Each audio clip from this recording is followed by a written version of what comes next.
മാതൃഭൂമി ന്യൂസാണ് ഇടുക്കി പരുന്തംപാറയിലെ അനധികൃത നിർമ്മാണത്തെക്കുറിച്ചുള്ള വാർത്തകൾ പുറത്തേക്ക് കൊണ്ടുവന്നത്. അതിനുശേഷം അതിൽ റവന്യൂ വകുപ്പ് ഇടപെട്ടു. ഇപ്പോൾ ഹൈക്കോടതിയും ആ വിഷയത്തിൽ ഇടപെടുകയാണ്. പരുന്തുംപാറയിൽ റവന്യൂ NOC ഇല്ലാതെ നിർമ്മാണം പാടില്ലെന്നാണ് ഹൈക്കോടതി പറയുന്നത്. പ്രദേശത്തേക്ക് നിർമ്മാണ സാമഗ്രികളുമായി ഒരു വാഹനവും കടത്തിവിടാൻ പാടില്ല. കയ്യേറ്റക്കാരുടെ പട്ടിക മറ്റന്നാളോടെ ഹാജരാക്കണം. പരുന്തുംപാറയിൽ എങ്ങനെ ബഹുനില കെട്ടിടങ്ങൾ ഉയർന്നുവെന്നും ഹൈക്കോടതി ചോദിച്ചു. ബിനിൽ വിവരങ്ങളുമായി നമുക്കൊപ്പം ചേരുന്നുണ്ട് കൊച്ചിയിൽ നിന്ന്. ബിനിൽ, നോക്കൂ, വളരെ ഗൗരവമേറിയ ഒരു വിഷയമാണിത്. കളക്ടർ സ്റ്റോപ്പ് മെമ്മോ നൽകിയിട്ടും നിരോധനാജ്ഞ പ്രഖ്യാപിച്ചതിന് പിന്നാലെയും അവിടെ കുരിശൊക്കെ സ്ഥാപിക്കുന്നത് കണ്ടു. നിർമ്മാണങ്ങൾ പിന്നെയും തകൃതിയായി നടക്കുന്നത് കണ്ടു. അപ്പോൾ ഉദ്യോഗസ്ഥരുടെ ഒത്താശയില്ലാതെ അതൊന്നും മുന്നോട്ട് പോകില്ല എന്ന് ഉറപ്പിക്കാൻ കഴിയും. ഇപ്പോൾ കോടതി ഇടപെടൽ വരികയാണ്, ശക്തമായ രീതിയിലുള്ള ഇടപെടൽ വരികയാണ്. മറുപടി പറയേണ്ടി വരും.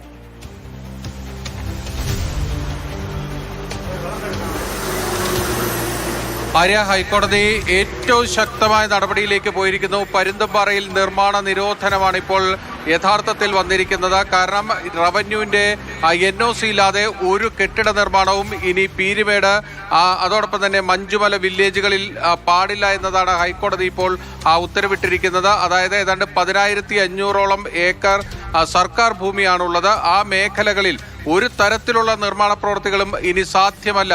അത് നടക്കണമെങ്കിൽ റവന്യൂവിന്റെ NOC വേണം. ഇതുവരെ ഈ പരുന്തുംപാറ മേഖലയിലെ നിർമ്മാണ പ്രവൃത്തികൾക്കൊന്നും തന്നെ അത്തരത്തിലൊരു നിയന്ത്രണം ഉണ്ടായിരുന്നില്ല. മൂന്നാറിൽ മാത്രമായിരുന്നു ആ നിരോധനം ഉണ്ടായിരുന്നത്. മൂന്നാറിലെ 3 താലൂക്കുകളിൽ ഉണ്ടായിരുന്ന നിരോധനം ഇപ്പോൾ പരുന്തുംപാറയിലേക്ക് കൂടി വന്നിരിക്കുന്നു എന്ന് വേണം പറയാൻ. അതായത് റവന്യൂ വകുപ്പിന് മുന്നിൽ NOC വാങ്ങിയാൽ മാത്രമേ ഇനി പരുന്തുംപാറ മേഖലയിൽ ഏതെങ്കിലും തരത്തിലുള്ള നിർമ്മാണ പ്രവൃത്തികൾ സാധ്യമാകുകയുള്ളൂ. ഇതുവരെ നടത്തിയതൊക്കെ തന്നെ റവന്യൂ സ്റ്റോപ്പ് മെമ്മോ നൽകും. അതൊരു പേരിനൊരു കടലാസ് നൽകി അവർ മടങ്ങിപ്പോവുകയാണ് ചെയ്തിരുന്നത്. ആ കടലാസ് കിട്ടുന്നവർ വീണ്ടും വലിയ നിർമ്മാണങ്ങൾ നടത്തും. നോക്കുകുത്തിയായി റവന്യൂ ഉദ്യോഗസ്ഥർ നിൽക്കും. അതാണ് നമ്മൾ പരുന്തുംപാറയിൽ കണ്ടുകൊണ്ടിരുന്നത്. അതിനൊരു അറുതിയാണ് ഇപ്പോൾ ഹൈക്കോടതി ഇടപെട്ട് വരുത്തിയിരിക്കുന്നത്. ഇനി ഇവിടെ നിർമ്മാണ പ്രവൃത്തികൾ നടത്തിയാൽ അതിന്റെ ഉത്തരവാദികളായി പോകാൻ പോകുന്നത് റവന്യൂ വകുപ്പും പോലീസുമായിരിക്കും. പോലീസിനും റവന്യൂ വകുപ്പിനോടും കൃത്യമായ നിർദ്ദേശം കോടതി നൽകിയിരിക്കുന്നു. പരുന്തുംപാറയിൽ NOC ഇല്ലാത്ത ഒരു നിർമ്മാണവും ഇനി അനുവദിക്കാൻ പാടില്ല. അതായത് ഇപ്പോഴത്തെ ഒരു നിർമ്മാണവും നടത്താൻ കഴിയില്ല. കാരണം ഇനി ആ നിർമ്മാണ പ്രവൃത്തികൾ മുന്നോട്ട് കൊണ്ടുപോകണമെങ്കിൽ റവന്യൂ വകുപ്പിനെ സമീപിച്ച് ഭൂമിരേഖകൾ കാണിച്ച് അത് ശരിയായ രീതിയിലുള്ള പട്ടയമാണ് എന്ന് സ്ഥിരീകരിച്ച് വാങ്ങിയ ശേഷം മാത്രമേ നിർമ്മാണ പ്രവൃത്തികളുമായി മുന്നോട്ട് പോകാൻ കഴിയുകയുള്ളൂ. അതോടൊപ്പം തന്നെ കോടതി ഇന്നൊരു മറ്റൊരു നിയന്ത്രണം കൂടി കൊണ്ടുവന്നിരിക്കുകയാണ്. പരുന്തുംപാറ ഭാഗത്തേക്ക് നിർമ്മാണ സാമഗ്രികളുമായി ഗുഡ്സ് വാഹനങ്ങൾ ഒന്നും തന്നെ കടത്തിവിടരുത്.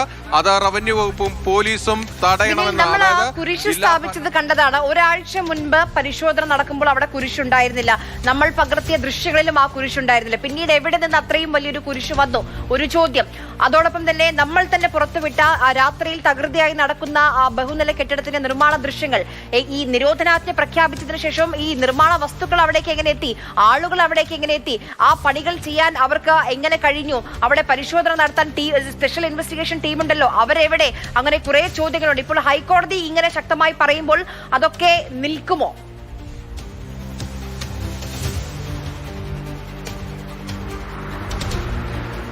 ഹൈക്കോടതിയുടെ ഉത്തരവിനെ ലംഘിച്ചാൽ അതിന് സമാധാനം പറയേണ്ടി വരുന്നത് ജില്ലാ ഭരണകൂടവും ജില്ലാ പോലീസ് മേധാവിയുമായിരിക്കും. അതുകൊണ്ട് ഇന്നു മുതൽ എന്തായാലും അവിടെ പോലീസിന്റെയും റവന്യൂവിന്റെയും നിയന്ത്രണം ഉറപ്പാണ്. അവിടെ നിർമ്മാണ സാമഗ്രികളുമായി ഒരു വാഹനവും ഇനി ആ പോലീസിനും റവന്യൂ വകുപ്പിനും കടത്തിവിടാൻ കഴിയില്ല.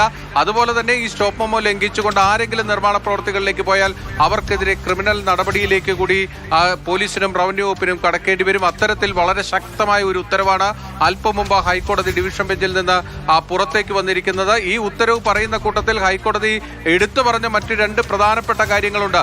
അവിടെ വലിയ ബഹുനില കെട്ടിടങ്ങൾ നിർമ്മിച്ചിരിക്കുന്നു, വലിയ കുളങ്ങൾ നിർമ്മിച്ചിരിക്കുന്നു. ഇതൊക്കെ എങ്ങനെ സാധ്യമായി? അവിടെ റവന്യൂ വകുപ്പ് ഈ നിർമ്മാണ പ്രവൃത്തികൾ എന്തുകൊണ്ട് തടഞ്ഞില്ല?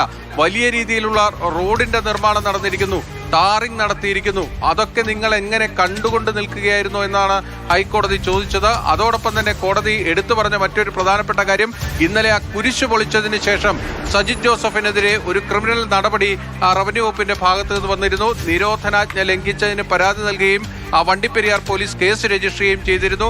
ആ കുറ്റം മാത്രമാണോ അതിൽ നിലനിൽക്കുക എന്ന ചോദ്യമാണ് ഇന്ന് ജസ്റ്റിസ് അനിൽ കെ നരേന്ദ്രന്റെ ഭാഗത്ത് നിന്ന് വന്നത്. കാരണം ഈ കുരിശ് സ്ഥാപിച്ചത് ഒരു പ്രത്യേക ലക്ഷ്യത്തോടു കൂടിയാണെന്ന് കോടതി ചൂണ്ടിക്കാണിച്ചു.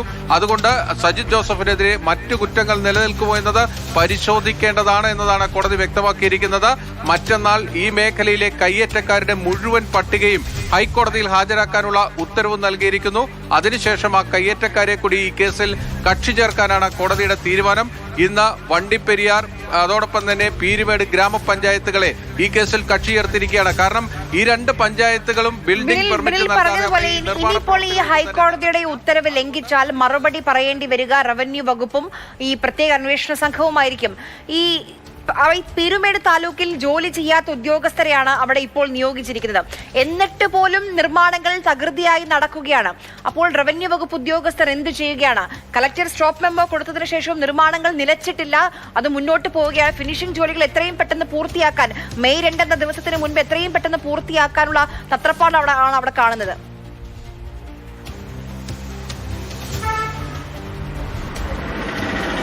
അത് തന്നെയാണ് ഇവിടെ എന്താണ് സംഭവിക്കുന്നതെന്ന് കൃത്യമായും ഹൈക്കോടതിക്ക് ബോധ്യപ്പെട്ടു. അതായത് രേഖകളിൽ സ്റ്റോപ്പ് മെമ്മോ നൽകും, പക്ഷേ ആ സ്റ്റോപ്പ് മെമ്മോ വെറും കടലാസിന്റെ വില പോലും ഇല്ലാത്ത രീതിയിലേക്ക് ഇവിടുത്തെ ഉദ്യോഗസ്ഥർ തന്നെ മാറ്റും. ആരും ഇത് തടയാനായി മുന്നോട്ട് വരില്ല. പക്ഷേ അത് മനസ്സിലാക്കിക്കൊണ്ടാണ് ഹൈക്കോടതി റവന്യൂ ഉദ്യോഗസ്ഥർക്കും പോലീസിനും കൃത്യമായ നിർദ്ദേശം നൽകിയിരിക്കുന്നത്. ഇനി ആ നിർമ്മാണ പ്രവൃത്തികൾ നടത്തിയാൽ ജില്ലാ ഭരണകൂടവും ജില്ലാ പോലീസ് മേധാവിയുമായിരിക്കും അതിന് ഉത്തരവാദി. കാര്യം അവരാണ് ഈ മേഖലയിലേക്ക് ഇനി നിർമ്മാണ സാമഗ്രികളുമായി ഒരു വാഹനവും കടന്നു പോകുന്നില്ല എന്ന് ഉറപ്പുവരുത്തേണ്ടത് അത് ആ ഉത്തരവിൽ കോടതി കൃത്യമായി എടുത്തു പറയുകയും ചെയ്തിട്ടുണ്ട്. എന്തുകൊണ്ട് അങ്ങനെ പറയേണ്ടി വന്നു എന്ന് ചോദിച്ചാൽ അതിന്റെ കാരണം ഇതുവരെ നടന്നിട്ടുള്ള കാര്യങ്ങളാണ്. റവന്യൂവിന്റെ സ്റ്റോപ്പ് മെമ്മോ ലംഘിച്ചുകൊണ്ടാണ് ഈ വലിയ ബഹുനില കെട്ടിടങ്ങളൊക്കെ തന്നെ അവിടെ പടുത്തുയർത്തിയിരിക്കുന്നത്. ആ സമയത്തൊക്കെ തന്നെ അവർ കാഴ്ചക്കാരായി നിന്നു. അതുകൊണ്ടാണ് കോടതിക്ക് ഇത്തരത്തിൽ ശക്തമായ ഇടപെടലിലേക്ക് പോകേണ്ടി വന്നത്. മൂന്നാറിൽ എന്തായിരുന്നോ നിർമ്മാണ നിരോധനമായി വന്നിരുന്നത്, നിയന്ത്രണമായി വന്നിരുന്നത്, അത് തന്നെ ഇപ്പോൾ പീരുമേട്ടിലേക്കും മഞ്ചുമലയിലേക്കും വരികയാണ്. അതായത് പീരുമേട് വണ്ടിപ്പെരിയാർ എന്തായാലും മാതൃഭൂമി ന്യൂസ് ബിഗ് ഇമ്പാക്റ്റ് ആണ്. മാതൃഭൂമി ന്യൂസ് പുറത്തുവിട്ട വാർത്ത, അതിന് പിന്നാലെ അനധികൃത കയ്യേറ്റങ്ങളുടെ നിർമ്മാണങ്ങളുടെ ദൃശ്യങ്ങൾ സഹിതം വാർത്ത പുറത്തുവിട്ടത് മാതൃഭൂമി ന്യൂസ് ആണ്. ഇപ്പോൾ ആ വിഷയത്തിൽ ഹൈക്കോടതി ഇടപെടുകയാണ്. നിർമ്മാണ നിരോധനം വരികയാണ് പരുന്തുംപാറയിൽ.